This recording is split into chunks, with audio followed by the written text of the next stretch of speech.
নমস্কাৰ বন্ধু বান্ধৱীসকল আপোনালোকক স্বাগতম জনাইছো আমাৰ এই ইউটিউব চেনেললৈ। সো বন্ধু বান্ধৱীসকল লৈ আহিছো আন এক গুৰুত্বপূৰ্ণ ভিডিঅ' যে MLA স্কলাৰশ্বিপ যেটো আছে সেইটো এই বছৰত দিবনে নাই। বহুতৰে মনত কিন্তু এতিয়া প্ৰশ্ন জাগি উঠিছে বা বহুতে মোক হোৱাটছআপ যোগে মেছেজও কৰিছে, দাদা এই বছৰত আমি MLA স্কলাৰশ্বিপ যেটো এককালীন এটা সাহায্য দিয়ে সেইটো এই বছৰত পাম নে নাই, বহুতে প্ৰশ্ন কৰি আছে। সেই কাৰণে ভিডিঅ'টো বনাবলগীয়া হ'ল আৰু সম্পূৰ্ণ ডিটেইলছটো জনাই দিম। এই বছৰত MLA স্কলাৰশ্বিপটো কোনে পাব আৰু কি আপোনাৰ যোগ্যতা থাকিব লাগিব বা কেনেকৈ আবেদন কৰিব লাগিব সবিশেষ জনাম এইটো ভিডিঅ'ৰ জৰিয়তে। তাৰ আগতে সৰু এটা ৰিকুৱেষ্ট, যদি আমাৰ ইউটিউব চেনেললৈ প্ৰথমবাৰৰ কাৰণে ভিজিট কৰিছে প্লিজ চেনেলটো সাবস্ক্ৰাইব কৰি বেল আইকনটো বজাই দিব আৰু ভিডিঅ'টো এটা লাইক কৰি দিব।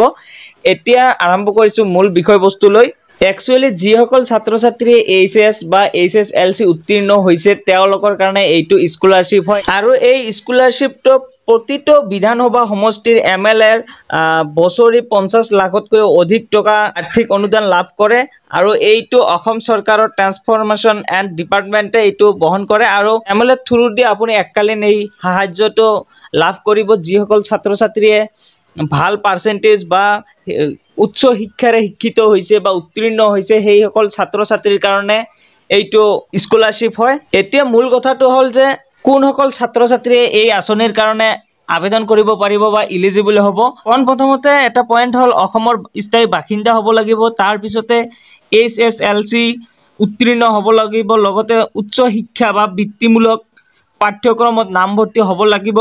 তাৰ পিছতে আৰ্থিকভাৱে দুৰ্বল যিসকল ছাত্ৰ ছাত্ৰী আছে তেওঁলোকৰ কাৰণেহে এইটো আৰ্থিক অনুদান আগবঢ়াব MLA থ্ৰু দি। আৰু এইটো আঁচনি কেতিয়া কেনেকৈ লাভ কৰিব, আপোনাৰ যিটো বিধানসভা সমষ্টি হয় তাৰ যিজন MLA আছে আৰু সেই MLA লগত আপুনি কন্টাক্ট কৰিব লাগিব বা MLA অফিচত যাব লাগিব। এই MLA অফিচত গ'লে এটা আপোনাক ফৰ্ম দিয়া হ'ব আৰু সেই ফৰ্মখনৰ সৈতে আপোনাৰ আধাৰ কাৰ্ড আৰু স্কুলৰ ডকুমেণ্টবিলাক লগতে বেংক পাছবুকখন জেৰক্স কৰি MLA অফিচত দিব লাগিব জমা। এনে অনলাইন দোকানৰ পৰা এনেকুৱা এই ফৰ্মটো নাপাব, আপুনি MLAৰ লগত কন্টাক্ট কৰিব লাগিব বা MLA অফিচত যাব লাগিব। তাৰ পিছত সেই ফৰ্মখন সংগ্ৰহ কৰিব পাৰিব আৰু এনেকৈ আপুনি ফিল আপ কৰাৰ পিছত MLA অফিচত জমা দিলে আপোনাৰ নিশ্চিন্ত আপুনি এককালীন 5,000 পৰা 20,000 টকালৈকে এইটো আৰ্থিক অনুদান MLA সকলে প্ৰদান কৰে প্ৰতিটো বছৰতেই আৰু এটা বছৰত এবাৰহে প্ৰদান কৰিব আপোনাক, এটা পৰিয়ালৰ এজনহে লাভ কৰিব।